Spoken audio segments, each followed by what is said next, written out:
നമസ്കാരം. ഭഗവത്ഗീതയിൽ പറയുന്നു, ദുഷ്ടബുദ്ധിയായ മനുഷ്യൻ ഏത് ധാരണാശക്തി കൊണ്ടാണോ നിദ്ര, ഭയം, ചിന്ത, ദുഃഖം, ദുരഭിമാനം എന്നിവയെ വിടാതെ മുറുകെ പിടിച്ചിരിക്കുന്നത്, ആ ധാരണാശക്തി താമസിയാണ്. കർമ്മമഹത്വം തന്നെയാണ് ഭഗവത്ഗീത അടിവരയിട്ടുറപ്പിക്കുന്നത്.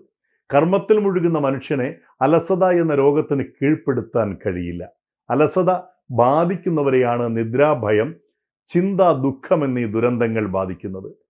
കർത്തവ്യനിരതനായ ഒരുവനും സ്വപ്നചിന്തയിൽ മുഴുകിയിരിക്കുവാൻ കഴിയില്ല. ഏതു രോഗത്തിൻ്റെയും മൂലകാരണം മനസ്സാണെന്ന് ആധുനിക വൈദ്യശാസ്ത്രം പോലും തെളിയിച്ചിട്ടുണ്ട്. മനഃശക്തി കൊണ്ട് ക്യാൻസറിനെ തോൽപ്പിച്ച എത്രയോ മഹത് വ്യക്തികളുടെ വർത്തമാനകാല കഥകൾ നമ്മൾ കേൾക്കുന്നുണ്ട്. എന്ത് ചിന്തിച്ചു കൊണ്ടിരിക്കുന്നോ അങ്ങനെയായിത്തീരും എന്നത് ഒരു സത്യമാണ്. മനസ്സിനെ പോസിറ്റീവ് ചിന്തകൾ കൊണ്ട് നിറയ്ക്കുക. വിജയം നിങ്ങളിലേക്ക് എത്തിച്ചേരുക തന്നെ ചെയ്യും. ശുഭദിനം.